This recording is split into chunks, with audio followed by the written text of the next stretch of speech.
اس میں پہلے جلدی تھی، ابھی جلدی کیوں نہیں ہے؟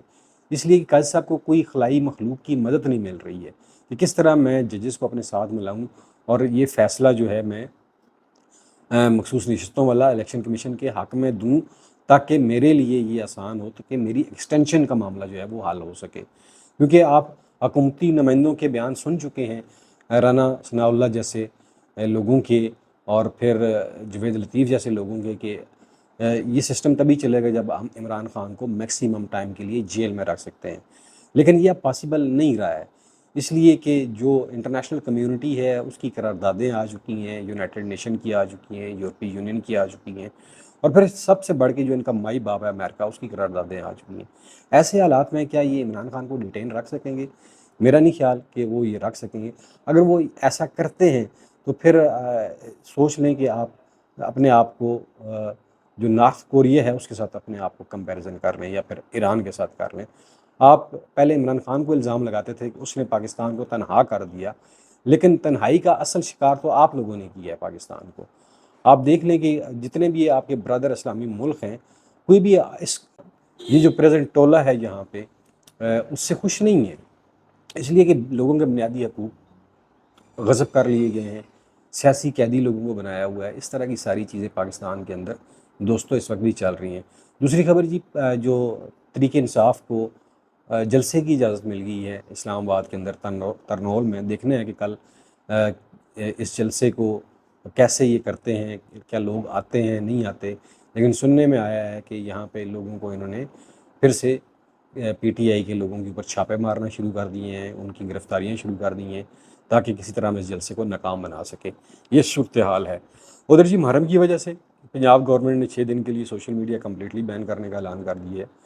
یہ دنیا کے کسی معظم ملک میں نہیں ہوتا ہے، کیونکہ صرف آج سے پہلے یہی ہوتا رہا کہ جو جلوس کے روٹس ہوتے تھے وہاں پہ جو انٹرنیٹ سروس ہے، موبائل سروس ہے، اس کو معطل کیا جاتا تھا، لیکن ابھی یہ خبر آ رہی ہے کہ جی وہ 6 دن کے لیے تمام سوشل میڈیا کو بین کر رہے ہیں۔ پھر ایک اور خبر آپ نے سنی ہوگی رؤوف حسن صاحب کی زبانی، کہ پی ٹی آئی کے اوپر پابندی لگنے جا رہی ہے۔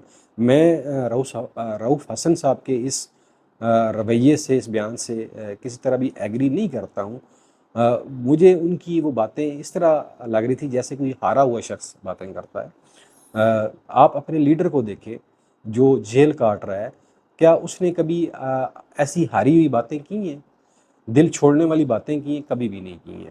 اور جو لوگ یہ ڈنڈورا پیٹ رہے ہیں کہ جو پنجاب گورنمنٹ نے عمران خان کے اوپر کیسز بنانے کی بات کی ہے اور غداری کے سنگین مقدمہ بنائیں گے تاکہ ان کو سزائے موت کی طرف خدا نخواستہ لے کر جائے، تو ایسا پاسبل نہیں ہے۔ پاکستان میں آپ کیا سمجھتے ہیں کہ ایک چیف جسٹس کی وجہ سے سارا نظام بدل جائے گا؟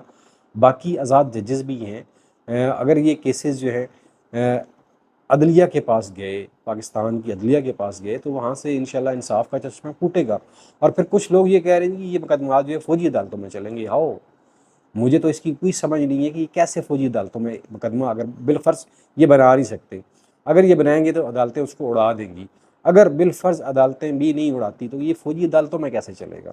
یہ اس طرح کی باتیں جو ہیں، منفی باتیں جو ہیں، وہ عمران خان کے بارے میں پی ٹی آئی کے اپنے لوگ پھیلا رہے ہیں کہ پی ٹی آئی کے اوپر پابندی لگنے والی ہے۔ ان چیزوں سے ہوتا کیا ہے کہ جو کارکن ہے اس پہ مایوسی پھیلتی ہے۔ تو جو ہمارا لیڈر ہے، جو آپ کا لیڈر ہے عمران خان، اس نے تو کبھی مایوسی والی بات نہیں کی ہے۔ تو اس نے کیا کہا ہے کہ مجھے موت قبول ہے لیکن میں کسی ڈیل کے تحت باہر نہیں آؤں گا، نہ مجھے کوئی ڈیل منظور نہیں ہے، نہ میں ملک سے باہر جاؤں گا، وہ یہ کہہ رہا ہے۔ اور آپ لوگ اس طرح کی باتیں کر رہے ہیں۔ پھر جو اندرونی معاملات تھے پی ٹی آئی کے، ان کے اوپر بھی سیر حاصل بحث ہوئی ہے جو کافی حد تک سیٹل ہو گئے ہیں۔ اب سب سے بڑا جو مسئلہ ہے، جو لوگ پی ٹی آئی کو چھوڑ کے گئے تھے، کیا ان کی پارٹی میں جگہ ہے یا نہیں ہے؟ اس کے اوپر مختلف طرح کی بیان بازیاں بھی ہو رہی ہیں، شو ٹاکس جو ہیں ٹی وی کے اوپر، ان کے اوپر بھی باتیں ہو رہی ہیں۔ دیکھیں، ان کا فیصلہ عمران خان بڑا کلیئر کر چکا ہے کہ جب میں واپس آؤں گا تو کروں گا، اور عمران خان فیصلہ جو پی ٹی آئی کے سپورٹرز ہیں، ووٹرز ہیں، ان کی امنگوں کے مطابق ہی کریں گے، آپ دیکھ لیجئے گا۔ کیونکہ ابھی وہ وقت گزر گیا کہ پی ٹی آئی کو کسی الیکٹیبلز کی ضرورت تھی۔ اب پی ٹی آئی کسی کو بھی کھڑا کرے وہ جیت جائے گا۔ آپ نے 8 فروری کے الیکشن میں دیکھ لیا، یہ ساری چیزیں ہیں۔ اور پاکستان کو جس طرح مینج کیا جا رہا ہے، چلایا جا رہا ہے، جس طرح کل میں نے آپ کو بتایا کہ بجلی کے ریٹس جو ہیں وہ بڑھا دیے گئے. ابھی جو بنیادی ٹیرف ہے وہ پر یونٹ 48 روپیز کا اور ڈیکسس ڈال کے تقریباً 60-65 روپے کا پڑ رہا ہے. تو کیا ان حالات میں آپ سمجھتے ہیں کہ یہ ملک چل سکتا ہے؟ اور مجھے عمران خان صاحب کی وہ پیشن گوئی یاد آ رہی ہے. انہوں نے کہا تھا کہ جب یہ بجٹ پیش کریں گے جولائی اور اگست میں، ان کے لیے ملک کی باغ دور سنبھالنا اور چلانا ناممکن ہو جائے گا، اور وہ ہمیں نظر آ رہا ہے. آج پیٹرولیم جو ڈیلر ایسوسیشنز ہیں، جو ڈرائیورز ہیں ٹریلر جن کے ذریعے پیٹرول جو ہے وہ آتا ہے مختلف شہروں کے اندر، ان کی ہڑتال ہے، اور پشاور سے لے کر کراچی تک. یہ بھی حالات آپ کے سامنے ہیں.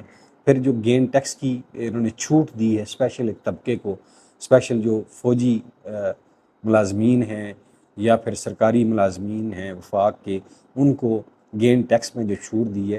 تو پاکستان میں اس طرح کے امتیازی جو قوانین ہیں وہ نہیں چل سکتے ہیں. یہ کوئی 2 کروڑ آبادی کا ملک نہیں ہے، یہ 26 کروڑ یا 25 کروڑ آبادی کا ملک ہے. تو اس میں آپ امتیازی قوانین نہیں لا سکتے. پھر آپ کو عوام سے تو پیسہ چاہیے، ٹیکس چاہیے، لیکن آپ اپنے اخراجات کم نہیں کر رہے ہیں. آپ دیکھیں جتنے بھی وفاقی وزراء ہیں، اسپیشلی ہمارے وزیر اعظم صاحب اپنے آفس کی رینوویشن کروا رہے ہیں، ادھر مریم صاحبہ کروا رہی ہیں. یہ ساری چیزیں یہاں پہ چل رہی ہیں.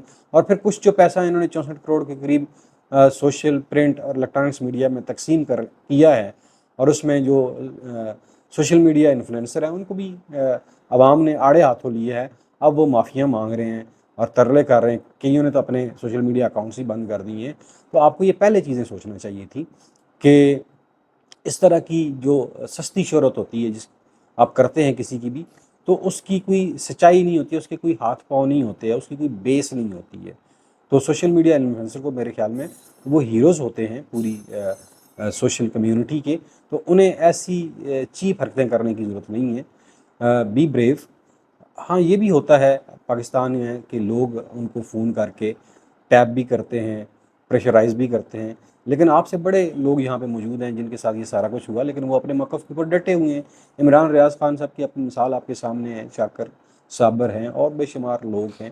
تو اس طرح کے ہتھ کنڈوں سے باز آ جائیں، اور آپ کے ساتھ پاکستانی عوام بہت برا کرے گی، آپ لوگ پچھتائیں گے. اور پھر میں نے آپ کہا تھا کہ زیادہ تر یہ سیلیبریٹیز ہیں اور سیلز پرسنس ہیں جو اس طرح کی ویڈیوز بنا رہی ہیں، جس کا پاکستانی عوام نے بھرپور رد کیا ہے.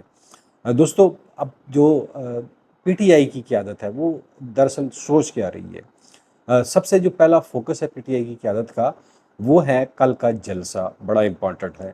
اس میں دیکھیں لوگ آتے ہیں، کیسے لوگ وہاں پہ پہنچتے ہیں. میرے خیال میں لوگ وہاں پہ پہنچیں گے اور ٹھیک ٹھاک وہاں پہ پاور شو ہوگا. صرف اس بات کا ڈر ہے، خطرہ ہے کہ انہوں نے کل رات سے جو ہے وہ چھاپے مارنا شروع کر دیے ہوئے ہیں، اور کافی سارے کارکنوں کو پنڈی سے، اسلام آباد سے اٹھا لیا گیا ہے، ٹیکسلا وا سے اٹھا لیا گیا ہے. یہ خبریں جو ہیں ہمارے تک پہنچ رہی ہیں. لیکن جو لوگ یہ سوچ رہے ہیں یا یہ تجزیے پیش کر رہے ہیں کہ خدا نخواستہ عمران خان کی اوپر غداری کا مقدمہ چلے گا، تو پھر عمران خان کے اوپر نہیں چلے گا، پھر نون لیگ کے اوپر بھی چلے گا، پیپل پارٹی کے اوپر بھی چلے گا، باپ پارٹی کے اوپر بھی چلے گا. پھر یہ ایک راہ کھل جائے گی اور سب کے اوپر چلے گا، اور پھر سارے سرگڑے میں آئیں گے انشاءاللہ. آپ دیکھ لیجئے گا. اور جو ایک کورٹ رپورٹر ہیں حسنات ملک صاحب، ان کا بڑا اہم پوائنٹ تھا، اسپیشلی جو کل کا بینچ تھا اس کے اوپر انہوں نے یہ کہا کہ اس بات کی سمجھ نہیں آئی کہ کل عدالت میں قاضی فائز عیسی صاحب نے الیکشن کمیشن کے وکیل سے یہ نہیں پوچھا کہ آپ کو جو ٹربیونلز کے وکیل ہیں ان کے اوپر اعتراض کیا ہے، بھئی انہیں کس لیے ہم چینج کریں، انہیں کس لیے ہم معطل کریں. قاضی صاحب نے ایسا کوئی سوال جو ہے وہ الیکشن کمیشن کے وکیل سے نہیں کیا. تو یہ بڑا امپورٹنٹ سوال بنتا تھا کہ آپ کہہ رہے ہیں جی ہم اپنے 7-8 ججز جو ہماری عدلیہ نے لگائے ہیں ان کو ہم چینج کر دیں، معطل کر دیں، اس کی وجہ کیا ہے، آپ کو اعتراض کیا ہے؟ تو پھر ان کا یہ کہنا تھا کہ قاضی صاحب اپنے ججز کے ساتھ کہیں بھی کھڑے ہوئے نظر نہیں آتے، بلکہ وہ ہمیشہ ہمیں الیکشن کمیشن کا ساتھ دیتے ہوئے نظر آتے ہیں. اور ایسے لگتا ہے کہ قاضی صاحب چیف جسٹس آف پاکستان نہیں ہیں، بلکہ وہ الیکشن کمیشن کے کوئی ملازم ہیں کہ وہ ہمیشہ اس کا ساتھ دیتے ہیں. وہ کہتے ہیں آئینی ادارہ. کیا عدالتیں آئینی ادارہ نہیں ہیں؟ کیا عدالتیں کسی آئین کے مطابق نہیں بنی ہوئی ہیں؟ کیا الیکشن کمیشن جو ہے وہ شتر بے محال ہے؟ اس کے پاس کتنی بڑی آئین کی اتھارٹی ہے. کیا باقی جو ادارے ہیں وہ آئینی ادارے نہیں ہیں؟ صرف ایک الیکشن کمیشن ہی آئینی ادارہ پاکستان میں بچ گیا ہے جس نے سب سے زیادہ غیر آئینی کام کیے ہیں، اور جس کا سپورٹ جو ہے آپ لوگوں نے کی ہے، یعنی کہ عدلیہ نے کی ہے، قاضی فاضل صاحب نے کی ہے۔ دوستو یہ ویڈیو اگر آپ کو پسند آئے تو اسے لائک کیجیے گا، چینل کو سبسکرائب کیجیے گا۔ آخر میں اپنا اور اپنے پیاروں کا خیال رکھیے گا۔ مجھے دیجیے اجازت۔ پاکستان پائندہ باد۔